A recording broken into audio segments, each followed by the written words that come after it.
तो फाइनली दोस्तों इस बार सोलो लेवलिंग का सीजन 2 के 12th एपिसोड आ ही गया। ये काफी बढ़िया एपिसोड होने वाला है। इस बार की कहानी इसकी काफी बढ़िया है। हालांकि पिछली कहानी में हम लोगों ने देखा था कि जिन्हू जो कि बिल्डिंग पे खड़े होकर के एक्सचेंज कहता है और उसके बाद अब कहानी शुरू होती है यहाँ गुफा से, केव से, जहाँ पे हमें दिखाया जाता है कि वो शैडो सोल्जर्स इनकी मदद करने के लिए आ चुके होते हैं। हालांकि ये सभी टीम जो कि हंटर्स टीम होती है बहुत ज्यादा घायल हो चुकी होती है और ये सोच रहे होते हैं आखिर ये कौन है जो कि हमारे सामने आ चुके हैं और हमारी मदद कर रहे हैं। तभी पीछे से जिन्हू आ जाता है और जिन्हू के आने की वजह से वहाँ पे शहर में सारे नेटवर्क खराब हो जाते हैं। हालांकि कोई भी नेटवर्क काम नहीं कर पाता, जहाँ सभी परेशान हो जाते हैं आखिर ऐसा हो क्यों रहा है, क्योंकि पब्लिक भी बहुत ज्यादा परेशान हो जाती है। फिर हमें जिन्हू को दिखाया जाता है जो कि केव में लड़ने के लिए आया होता है। तभी वो अपने सोल्जर्स को कहता है गो। तभी उसके सारे सोल्जर्स उन चींटियों से लड़ने के लिए तैयार हो जाते हैं और लड़ने लगते हैं। हालांकि यहाँ पे जिन्हू हंटर्स के पास जाकर के उनकी मदद करने के लिए तैयार हो जाता है और उन्हें कुछ सीरम देता है ताकि घाव बड़ी आसानी से भर सके। और वहीं पे एक और बंदा होता है जो कैमरामैन बन के गया होता है वहाँ की सारी फुटेज लाइव करवाने के लिए, जिसके कैमरा में बिल्कुल भी सिग्नल नहीं आ रहा होता है। हालांकि वो ट्राई करता रहता है, सिग्नल नहीं आ पाता। फिर जिन्हू उनको आखिरकार सीरम पिला ही देता है। जब बात हंटर चा की आती है, हंटर चा को भी ये सीरम पिलाने की कोशिश करता है, पर हंटर चा पे पॉइजन अटैक हो रखा रहता है, जिस वजह से ये सिरंग प्रॉपर काम नहीं कर पाता, बहुत ही कम रिकवर करने लगता है। पर फिर भी ये किसी काम का नहीं होता है। और जहाँ शहर में मिस्टर गो का ऑफिस दिखाया जाता है जो कि जापानीज ग्रुप के चेयरमैन होते हैं मिस्टर गो, और वहाँ पे इसी बात पे चर्चा हो रही होती है क्योंकि वहाँ की फुटेज बिल्कुल भी नहीं दिखा रहा होता और सारे सिग्नल जैम होते हैं, जिस वजह से वो भी परेशान हो चुके होते हैं कि आखिर क्या हो गया है। हालांकि दूसरी तरफ जिन्हू के घर पे भी कुछ दृश्य दिखाया जाता है जहाँ पे उसकी बहन भी परेशान हो जाती है क्योंकि उसको भी बहुत मन था वो बैटल देखने का। तब जहाँ तक है हमें थोड़ा बहुत अंदाजा लग जाता है कि जिन्हू ने ही शायद ये सिग्नल रोक रखे होंगे जानबूझ के, ताकि उसके परिवार वालों को पता न लग सके वो इतना पावरफुल हंटर है। जहाँ हमें एक और सीन दिखाया जाता है जिससे हमें पता लगता है जो कि मिस्टर गोटो जो कि एस क्लास के बहुत ही पावरफुल हंटर होते हैं वो भी मारे जा चुके होते हैं और उन्हीं की चर्चा होती है कि ये मिस्टर गोटो भी अब नहीं रहे क्योंकि उनके भी सिग्नल नहीं आ रहे होते। तभी हमें कोरियन ग्रुप के चेयरमैन को दिखाया जाता है जो कि चर्चा कर रहे होते हैं वहीं पे, और उन्हें पता लगता है कि उनके काफी सारे हंटर्स मारे जा चुके हैं और टोटल 10 एस रैंक के हंटर्स में से 7 एस रैंक के हंटर्स अब तक मारे जा चुके हैं। जहाँ फिर में सीन शिफ्ट कर दिया जाता है और दिखाया जाता है केव का,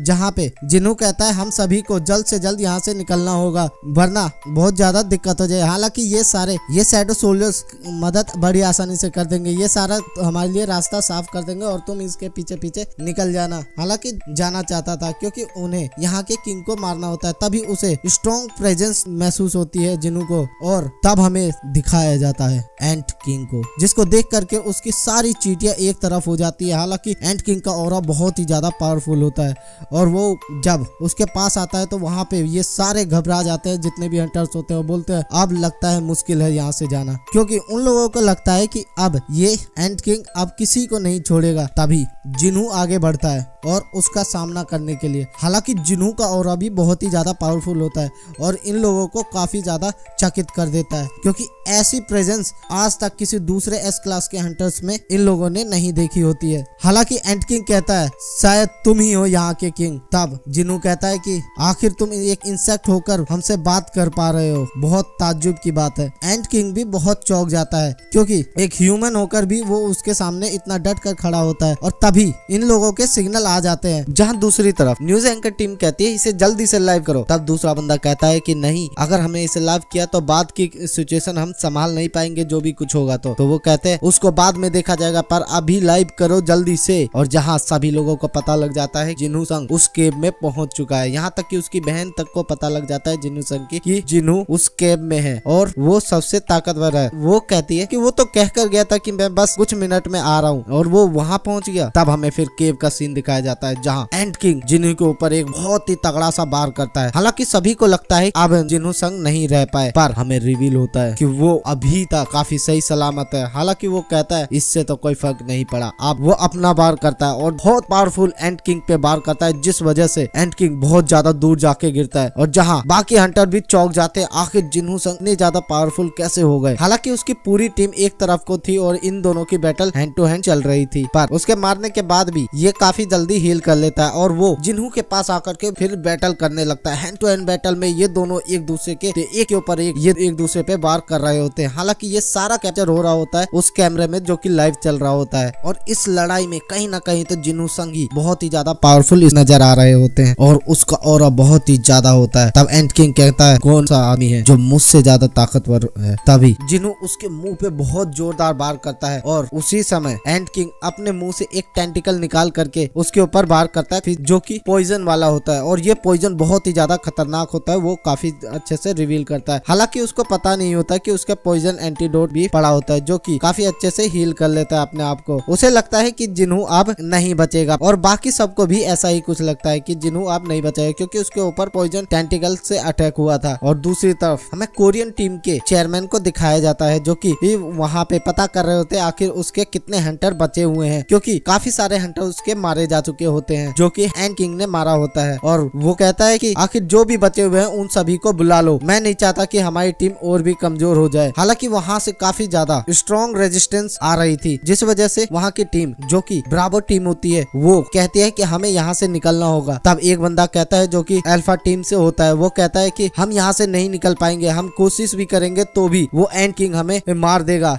यहाँ से निकलने का कोई फायदा ही नहीं है। पर फिर ब्रावो टीम की लीडर कहती है कि नहीं, ये चांस तो हमें लेना ही होगा। हालांकि फिर हमें दिखाया जाता है उसका हेलीकॉप्टर जो कि वहाँ पे होता है। फिर सीन चेंज हो जाता है और एंड किंग को दिखाया जाता है जो कि जिन्हू को कमजोर समझ रहा होता है और हल्के हाथों से वार कर रहा होता है। हालांकि जिन्हू ने एंटीडोट पी लिया होता है और उसके बाद अपने स्ट्रॉन्ग पावर से इसको बहुत बुरी तरह से मारता है जो कि बहुत दूर जाके गिरता है। हालांकि वहाँ के सभी हंटर्स बहुत ज्यादा चौंक जाते हैं क्योंकि इतने पावरफुल पॉइजन से भी जिन्हू संग को कोई असर नहीं पड़ता और बड़ी जल्दी हील हो जाता है। तब जाकर के एंड किंग अपने असली फॉर्म में आता है और जिन्हू को चिंता भी होती है हंटर चाकी क्योंकि उसकी स्थिति बहुत ज्यादा खराब होती है और उसे मेडिकल फैसिलिटी की भी जरूरत होती है जिस वजह से उसे ये काम जल्द से जल्द खत्म करना होगा। तो वो अपने बहुत ही ताकतवर हथियार निकाल लेता है। हालांकि एंड किंग अपने रियल फॉर्म में आ जाता है और उसके बाद इन दोनों में बैटल होती है और बैटल बहुत ही ज्यादा खतरनाक होती है जो कि आसपास के लोग और इतने टॉप क्लास के हंटर भी बड़े आसानी से नहीं देख पाते। यहाँ तक कि पावर में भी और स्पीड में भी दोनों ही एक जैसे होते हैं। एंड किंग बोलता है आखिर कोई इतना तेज कैसे हो सकता है, मैं अकेला ही इतना पावरफुल बंदा था जो पैदा हुआ था, आखिर ये मुझसे ज्यादा पावरफुल कैसे हो सकता है। कितनी ही कोशिश करने के बाद भी एंड किंग उसे नहीं हरा पाता क्योंकि उसकी स्पीड बहुत ज्यादा होती है। तब एक सिचुएशन ऐसी आती है कि एंड किंग जिन्हू पे भारी पड़ रहा होता है, तभी सिस्टम को उसके भनक लग जाती है और उसे मारने के लिए अपनी फुल पोटेंशियल जिन्हू को सौंप देता है और जिसकी वजह से तुरंत ही जिन्हू अपने हथियारों से उसके हाथ काट देता है। हालांकि वो तुरंत ही उसको रिकवर कर लेता है और वहाँ से भागने लगता है पर जिन्हू उसे छोड़ने वाला तो था नहीं। फिर उसके पीछा करता है और केव के ऊपर जा करके उसके शरीर के हाथ और पैर के कई सारे टुकड़े करके नीचे गिरा देता है और जिस वजह से एंड किंग कहता है सच बताओ तुम कौन हो, तुम इंसान नहीं हो सकते। तभी एंड किंग अपने सभी चीटी और जैन चीटियों को भेज देता है इनको मारने के लिए। हालांकि जिन्हू भी अपने शैडो सोल्जर्स को भेज देता है जो कि बड़ी आसानी से उन सभी चीटियों को खात्मा कर देते हैं। और इस बीच एंड किंग अपने आप को धीरे धीरे हील कर रहा होता है और वो अपने पैर और हाथ बड़ी जल्दी लेकर आ जाता है। तब जिन्हू कहता है भागो और तुम्हें जीने के लिए भागना होगा। हालांकि वो समझा देता है कि तुम फिर भी बच नहीं पाओगे और उसे बड़ी आसानी से पकड़ लेता है अपने मैजिक से और अपने पास खींच ले आता है। हालांकि वो फिर भी भागने की कोशिश करता है कि वो जैसे तैसे बच जाए पर जिन्हू अपने हथियार से उसको जान से ही मार देता है क्योंकि सिस्टम ने उसको मारने का ऑर्डर दिया होता है और जिसकी वजह से उस लेवल भी अप हो जाता है। और जब वहाँ की जाइन चीटियां देखती हैं कि उसके किंग की मौत हो चुकी है तो वे सभी खुद ब खुद ही पीछे हट जाते हैं। हालांकि ये बाकी हंटर सोचते हैं क्या हम जीत गए। फिर जिन्हू जाता है हंटर चा के पास। हालांकि अब उसके पास सिर्फ एक ही रास्ता बचता है, वो सीरम जो उसने अपनी माँ को पिलाया था वही सीरम इसको भी पिलाना होगा। पर उसके अलावा और कोई रास्ता बचता नहीं है तो वो इस सीरम इसको पिलाने लगता है। फिर देखता है कि वो सीरम इसके ऊपर काम नहीं कर रहा है क्योंकि ये पॉइजन बहुत ही ज्यादा पावरफुल है और इसका ऑरा भी बहुत ज्यादा कम हो गया है। इसकी स्ट्रेंथ कम होने के कारण ये पॉइजन बिल्कुल भी काम नहीं कर रहा होता जिसकी वजह से उसे लगता है कि अब इसे हेलीकॉप्टर से नहीं, हमें इसे बहुत तेजी में लेकर जाना होगा। तब उसके दिमाग में एक ही आइडिया आता है एक्सचेंज का, ताकि वो यहाँ से डायरेक्ट हॉस्पिटल पहुँच सके और उसके हमें गुस्सा होते हुए भी दिखाया जाता है। हालांकि इसकी कहानी पूरी अभी होती नहीं है जो कुछ सवालों के साथ छोड़ जाती है। क्या जिन्हू हंटर चा को बचा पाएगा क्योंकि सबसे बेस्ट सीरम भी उसके ऊपर काम नहीं कर पाता? तो ये देखेंगे हम नेक्स्ट पार्ट में। धन्यवाद।